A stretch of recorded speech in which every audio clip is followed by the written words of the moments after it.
Hello everyone, I am your educator Priya. तो मैं शुरू करने जा रही हूँ एक नई करंट अफेयर की सीरीज़। इस सीरीज़ में हम ईयरली करंट अफेयर को डिस्कस करेंगे। मैं कोशिश करूँगी सारा जितना भी ईयरली करंट अफेयर है उसको काफ़ी कंसाइज फॉर्म में आपके सामने लेके आऊँ। तो इस सीरीज़ का फर्स्ट टॉपिक है that is the schemes. Central government ने जितनी भी स्कीम्स 2023 में that is from Jan to November जितनी भी स्कीम्स गवर्नमेंट लेके आई है उस सब स्कीम को काफ़ी कंसाइज तरीके से मैं आपके सामने लेके आऊँगी ताकि आपको रिविजन में काफ़ी हेल्प हो। तो it is a sort of the revision series.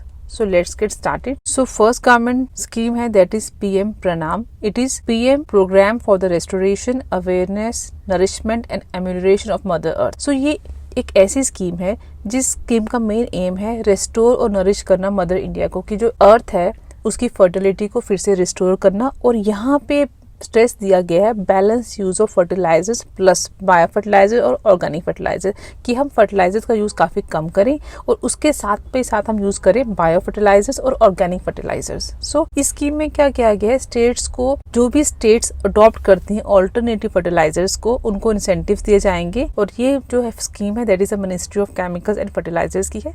तो हमें ज्यादा डिटेल में डिस्कस नहीं करना, आपको स्कीम का मेन एम पता होना चाहिए, देन कौन सी मिनिस्ट्री है। ठीक है, आई होप ये क्लियर होगा। सेकंड स्कीम है पीएम पीवीटीजी, प्रधानमंत्री particularly vulnerable tribal group development mission. ये एक ऐसा मिशन है जिसमें मेन फोकस किया जाएगा पीवीटीजीज पे। इस स्कीम का मेन मिशन है कि वो क्रिटिकल इंफ्रास्ट्रक्चर चाहे पावर हो, वाटर हो, रोड कनेक्टिविटी हो, हाउसिंग हो, एजुकेशन हो, हेल्थ केयर हो, इन सारी कम्युनिटीज तक ये चीजें पहुंचाएं। और टिल नो जो है 24,000 करोड़ जो है इसके लिए सैंक्शन किया गया है। और किस मिनिस्ट्री के अंडर आता है, ministry of tribal affairs. Next scheme आती है महिला सम्मान सेविंग सर्टिफिकेट स्कीम। इस स्कीम को स्टार्ट किया गया है by the ministry of finance और ये basically one time saving scheme है जिसमें एक वीमेन खुद अपना खाता खोल सकते हैं और अगर आपका कोई गर्ल चाइल्ड है आप उसके नाम पे अपना अकाउंट बैंक में खुलवाएंगे और बैंक में आपके पास मिनिमम इन्वेस्टमेंट 1000 और मैक्सिमम कितने 2 लाख की आप डिपॉजिट करोगे for a period of 2 years और आपको इंटरेस्ट रेट मिलेगा 7.5 और 7.5% एक अच्छा इंटरेस्ट रेट है। सो इस तरह से प्रमोट करेगा सेविंग्स और ताकि गर्ल्स या वुमेन का फ्यूचर जो हो that will better secured. Next scheme आती है सेतु बंधन स्कीम। इसका मेन एम है फैसिलिटेट कराना construction of rail over bridges, rail under bridges and the bridges on the state highways. Ministry of road transport और हाईवेज के अंडर आता है। प्रोग्राम का मेन पर्पज है एनहांस करना रोड सेफ्टी ताकि एक्सीडेंट्स को रिड्यूस किया जाए by making these rail over, और ये काफी अच्छा इनिशिएटिव है by the government of India. Next scheme है लखपति दीदी इनिशिएटिव। इस इनिशिएटिव को स्टार्ट किया गया है by the ministry of rural development और इसका मेन पर्पस है एनकरेज करना वुमेन को to start the micro enterprises को स्टार्ट करें इन देयर विलेजेस। और गवर्नमेंट का एम है कि वो क्या करना चाहती हैं, ट्रेन करना चाहते हैं विमेन को in the self help group. Basically community organisations है तो गवर्नमेंट इनको एनकरेज करना चाहती है ताकि इन ग्रुप्स की वजह से विमेन अपना कम से कम एक सस्टेनेबल इनकम अपने एटलीस्ट 1 लाख पर एनम तो अपने हाउस होल्ड में बना पाए। That is the Lakhpati Didi initiative. और बेसिकली इनको ट्रेन किसमें किया जाएगा, वेरियस स्किल्स, चाहे टेलरिंग हो गया, वीविंग हो गया, हैंड क्राफ्टिंग हो गया, बल्ब मेकिंग हो गया, ड्रोन ऑपरेशन, इन सब एक्टिविटीज में उनको स्किल किया जाएगा ताकि इन स्किल्स की हेल्प से वो अपनी अर्निंग्स को बना पाए, कोई माइक्रो एंटरप्राइज को स्टार्ट कर पाए। This is all about the Lakhpati Didi initiative. So next है scheme for the promotion of research and innovation in the pharma medical technology sector that is PRIP। तो ये स्कीम इंट्रोड्यूस की है by the ministry of chemicals and fertilisers और इसका main जो एक aim है that is to promote research and innovation in the pharma medical technology sector की फार्मेसी और मेडिकल फील्ड में क्या करना, हमने प्रमोट करना इनोवेशन और रिसर्च को और इसके लिए हमें स्ट्रेंथन करना है research infrastructure across the country. So next आता है Malviya mission. Malviya mission basically teachers training programme है जिसको स्टार्ट किया गया by the ministry of education और इसका मेन पर्पज है कि हमें इम्प्रूव करना है quality of education at the higher education institutions and for that purpose we need to improve the quality of teachers training. हमें टीचर्स की ट्रेनिंग को इम्प्रूव करना पड़ेगा ताकि हम टीचर्स लीडरशिप स्किल्स को एनहांस कर पाए। काफी इंपॉर्टेंट है अगर हम चाहते हैं हायर एजुकेशन में चेंजेस लाना, देन टीचर्स ट्रेनिंग प्रोग्राम को और भी इफेक्टिव बनाना पड़ेगा और this is all about Malviya mission. Next scheme आती है ग्रेट स्कीम। तो आपको इसकी फुल फॉर्म पता होना चाहिए। It is grant for the research and entrepreneurship across aspiring innovators in the technical textile. तो आपको याद रखना है it is all about the textile industry. तो गवर्नमेंट का मेन एम है प्रमोट करना इनोवेशन और एंटरप्रेन्योरशिप किसमें, टेक्निकल टेक्सटाइल सेक्टर में। और इसके लिए गवर्नमेंट क्या कर रही है, वो grant in aid up to 50 lakh तक का भी दे रही है for a period of 18 months के लिए। और इस स्कीम को स्टार्ट किया गया by the ministry of textiles. तो ठीक है, इसमें इतना ही आपको याद है। सो नेक्स्ट आता है one district one product initiative. So ये जो इनिशिएटिव है वन डिस्ट्रिक्ट वन प्रोडक्ट, इसको स्टार्ट किया गया by the ministry of commerce and industry. और इसका एक मेन जो एम है that is the holistic development of the all region across India. और इस इनिशिएटिव के अंदर हर एक डिस्ट्रिक्ट को क्या करना है, उसको हमें सेट करना है as an export hub for any product. Suppose एक कोई पर्टिकुलर एरिया जो है डिस्ट्रिक्ट जहाँ हैंडीक्राफ्ट की आइटम बड़ी अच्छी बनती, तो हमें उस चीज़ को प्रमोट करना है ताकि इंटरनेशनल एक एयर पे भी हम उसको एक्सपोर्ट हब बना पाए, वहाँ से अक्रॉस द वर्ल्ड हम चीज़ों को एक्सपोर्ट कर पाएँ। तो इसका मेन एम जो है that is the holistic social economic growth of the entire reason. हमें कंट्री में पर्टिकुलर किसी एक एरिया पे फोकस ना करके एवरी डिस्ट्रिक्ट पे फोकस करना है, हर एक डिस्ट्रिक्ट की जो स्पेशलिटी है उसको आगे लेके आना है। सो नेक्स्ट आता है हमारा reach out scheme. Reach out scheme की फुल फॉर्म है research education and training outreach. Basically ये मिनिस्ट्री ऑफ अर्थ साइंसेज के द्वारा स्टार्ट किया एक अम्ब्रेला प्रोग्राम है, जिसका मेन पर्पस है प्रमोट करना research and development activities in the different fields of earth system. Earth system sciences के जितने डिफरेंट कंपोनेंट्स है उन सब में क्या करना है, रिसर्च एक्टिविटीज को इनहांस करना है। उसके बाद ये बात करता है इंटरनेशनल ऑर्गेनाइजेशंस के साथ कोलैबोरेशन करना for the technology transfer, for the knowledge transfer की बात करता है। और अवेयरनेस क्रिएट करना among the public, consumer, then the students, general public, इन सब के बीच में अवेयरनेस लाना किसकी, about the various fields of earth system. और एक हमारा जो लॉन्ग टर्म प्लान है, हमें स्किल्ड और train workforce in the earth sciences, तो वो कहाँ से आएंगे, आपके एकेडमिक इंस्टीट्यूशन से। तो हमें वहाँ पे भी क्या करना है, अर्थ साइंसेज के ऊपर और स्ट्रेस देना ताकि ज्यादा से ज्यादा इन फ्यूचर हमारे पास स्किल्ड फोर्स तैयार हो जाए। तो हमें इतना ही जानना है इसके बारे में।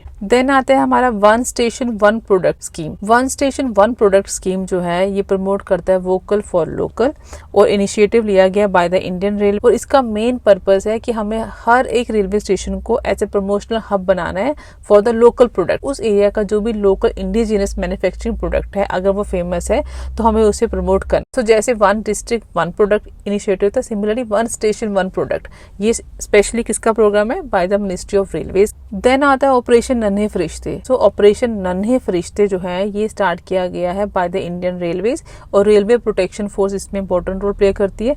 और इसका मेन एम है कि जो भी children in need of care and protection है, जो भी कॉन्टेक्ट में आते हैं इंडियन रेलवेज को, उनको रेस्क्यू किया जाएगा और अल्टीमेटली उनको हैंड ओवर किया जाएगा कंसर्न अथॉरिटीज में। रेलवे प्रोटेक्शन फोर्स वहां पे जो है कॉन्स्टेंटली ऑन मूव रहती है इन रेलवे स्टेशन पे। अगर उन्हें लगता है कोई भी बच्चा जो है इन डेंजर है, ही नीड सर्टेन एड, तो उनको वहां से रिसीव किया जाएगा, अपने ऑफिस में लिया जाएगा। आफ्टर दैट उनको हैंड ओवर किया जाएगा कंसर्न अथॉरिटीज एरिया की, ताकि उन बच्चों को रिस्टोर किया जाए उनकी फैमिलीज के साथ। तो ये मेन एम है ऑपरेशन नन्हे फरिश्ते का। सो नेक्स्ट स्कीम आती है scheme for the higher education youth in apprenticeship and skills, that the Shreyas. इस स्कीम का मेन एम है to offer high quality coaching. High quality coaching देनी है किसको, economically disadvantage SC OBC candidates को, ताकि अनेबल कर पाए to participate in the competitive exam. चाहे वो कॉम्पिटिटिव एग्जाम की तैयारी करें, उसके लिए कोचिंग देना है। और वो प्रेस्टिजियस इंस्टीट्यूशन जितने टेक्निकल हो गए, हायर एजुकेशन इंस्टीट्यूशन हो, अगर वो वहाँ एडमिशन लेना चाहते हैं, for that purpose we will provide coaching to them.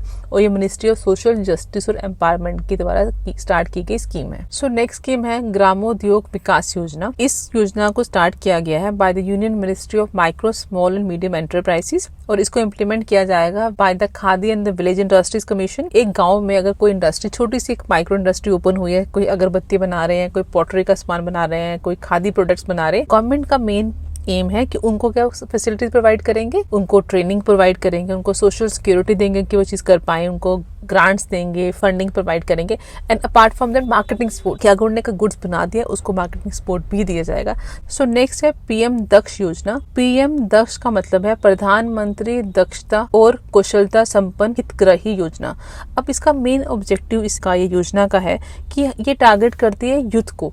जितना भी यूथ है हमें उसमें स्किल लेवल्स को प्रमोट करना है by providing either short term और लॉन्ग टर्म स्किल्स। तो ministry of social justice and empowerment की तरह स्टार्ट की गई स्कीम है, तो इसका नाम क्या है, PM दक्ष योजना। सो ये है PM स्वनिधि स्कीम, और पीएम स्वनिधि स्कीम जो है इसकी नोडल मिनिस्ट्री है ministry of housing and urban affairs, और इसका मेन एम है फैसिलिटेट करना वर्किंग कैपिटल लोन्स को, जितने भी स्ट्रीट वेंड उन सबको कैपिटल लोन प्रोवाइड करना, और इसका लोन अमाउंट 10,000 से लेकर 50,000 तक इजी EMI उन लोगों को दी जाती है, और ताकि हर एक जो स्ट्रीट वेंडर है अर्बन एरिया का है वो एक वर्किंग कैपिटल उसको मिले। अगर उसका बिजनेस किसी रीजन की वजह से, जैसे कोविड के बाद बड़े सारे वेंडर्स को बहुत सारे लॉसेज हुए, तो उन चीज़ों को रिवाइव करने के लिए गवर्नमेंट ने स्टार्ट किया है PM Svanidhi scheme. So next आती है PM divine, that is prime ministers development initiative for the north eastern reason की नोडल एजेंसी है ministry of development of the north east reason. ये 100% सेंट्रल फंडिंग प्रोजेक्ट है, और इसका मेन जो aim है that is to create the livelihood opportunities, और यहाँ स्पेशली टारगेट किया जा रहा है youth and the women of the north eastern region. जो हमारा नॉर्थ ईस्ट रीजन है मोस्टली ट्राइबल पॉपुलेशन रहती है, गवर्नमेंट वहाँ पे डेवलपमेंट करना चाहती है, और डेवलपमेंट के लिए अल्टीमेट इंफ्रास्ट्रक्चर प्रोजेक्ट पे ज्यादा फोकस किया जा रहा है, इंफ्रास्ट्रक्चर ताकि कनेक्टिविटी इनकी इंक्रीज। और जब भी किसी एरिया में इंफ्रास्ट्रक्चर डेवलपमेंट होती है तो अल्टीमेटली वहाँ पे जॉब अपॉर्चुनिटी क्रिएट होती है। जब जॉब अपॉर्चुनिटी क्रिएट होगी तो वेजेस मिलेंगे तो उनकी सोशल इकोनॉमिक कंडीशन बेटर हो जाती है। ठीक है, तो ये सब कुछ था हमारा पीएम डिवाइन स्कीम के लिए। सो नेक्स्ट आता है पीएम वानी। पीएम वानी stands for prime minister wifi access network interface. So इस स्कीम का मेन एम है हमें सेटअप करना है पब्लिक वाईफाई नेटवर्क्स, और चाहे वो लोकल किरानास हो, नेबरहुड में जितनी भी शॉप हो, उन सब शॉप को क्या एक पर्टिकुलर एरिया में फ्री वाईफाई की एक्सेस होगी। और वाईफाई एक्सेस होने से क्या अल्टीमेटली होगा, जैसे नॉवेडेज अगर हम देखें हर चीज़ जो डिजिटल इंडिया की बात करते हैं सब कुछ ऑनलाइन है। हम प्रेफर नहीं करते किसी शॉप से जाके सामान लाना, ऐप पे जाते हैं और अल्टीमेटली सामान हमारे घर पे आता है। तो उससे अल्टीमेटली क्या हो रहा है, जो वहाँ के लोकल वेंडर्स है दे आर बीइंग इफेक्टेड। तो इस चीज़ को कम करने के लिए गवर्नमेंट लेके आई है ये इनिशिएटिव, ताकि एक छोटा से छोटा वेंडर भी अपने आप को ऑनलाइन एनरोल कर पाए, उसको वाईफाई इंटरनेट यूजेस के लिए पैसे ना देने पड़े।